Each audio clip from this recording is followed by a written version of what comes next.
आज की कहानी में हम देखेंगे कि पूजा बेला की सच्चाई सारे घरवालों के सामने लाने की कोशिश करती है क्योंकि पूजा को यह बात बहुत अच्छे से पता थी कि बेला के पेट में कोई बच्चा नहीं है। बेला जानबूझकर नाटक कर रही है कबीर को पाने के लिए, क्योंकि पूजा ने अपने कानों से सुना था बेला को कहते हुए कि बेला के पेट में कोई बच्चा नहीं है, वो खाली कबीर को पाने के लिए ये सब कर रही है। अब वहीं अगली सुबह घर में पूजा होता है, बच्चे को लेकर और माँ को लेकर। पूजा सोच लेती है कि अगली सुबह कुछ ऐसा होगा जिसे देख के सारे घर वाले हैरान हो जाएंगे, और पूजा ने पहले से ही प्लानिंग करके रखा था बेला का पर्दाफाश करने के लिए, क्योंकि उसी दिन डॉक्टर आते हैं और कहते हैं कि शहर में कुछ भयंकर बीमारी फैली है, इसलिए हमें चेकअप करना है। उसका बहाना लगा के डॉक्टर कहते हैं कि हमें सारे घर वालों का चेकअप करना पड़ेगा, लेकिन अब बेला कहती है मेरे पेट में बच्चा है, इसलिए मैं चेकअप नहीं करवाऊंगी। लेकिन अब पूजा भी कहती है हाँ कोई बात नहीं, तुम चेकअप मत करवाओ, लेकिन अगर बाद में कुछ हुआ तो।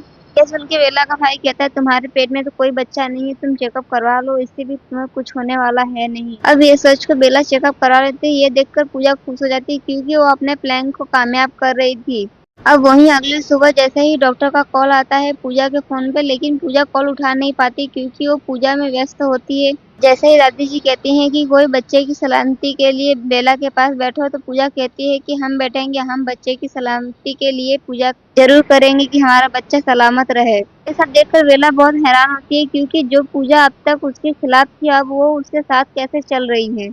अब बेला भी कोई कम चालाक नहीं थी। बेला को सब पता था कि पूजा की इस चालाकी के पीछे कोई ना कोई कारण जरूर होगा, क्योंकि पूजा कभी हार मानने वालों में से नहीं है, उसे पता था पहले से ही। अब जैसे ही रिपोर्ट घर वालों के सामने आती है, पूजा को लगता है कि बेला की सच्चाई घर वालों के सामने आ जाएगी। अब लेकिन रिपोर्ट में कुछ ऐसा लिखा होता है जिसे देख के सारे घर वाले खुश हो जाते हैं, और पूजा के पैरों तले जमीन खिसक जाती है क्योंकि उसे ये नहीं लग रहा था कि बेला सचमुच के बच्चे की माँ बनने वाली है। लेकिन रिपोर्ट में यही लिखा होता है कि सचमुच कबीर के बच्चे की माँ बनने वाली है। ये सब देखकर पूजा हैरान हो जाती है और सोचने पड़ जाती है कि ऐसा कैसे हो सकता है।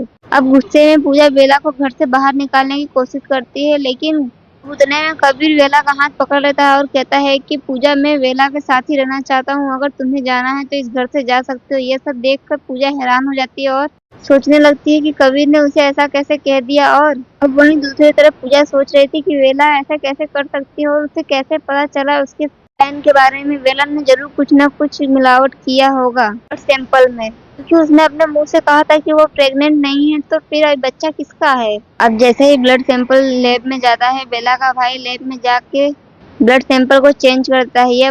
लेकिन ये बात पूजा को तो पता ही नहीं। पूजा को लगता है कि बेला सही में कबीर के बच्चे की माँ बनने वाली है। अभी ऐसा देख के बेला खुश हो जाती है और पूजा सोचने पड़ जाती है कि ऐसा कैसे हो सकता है, और कबीर जी ने तो कहा था कि हमने ऐसा कुछ नहीं किया है।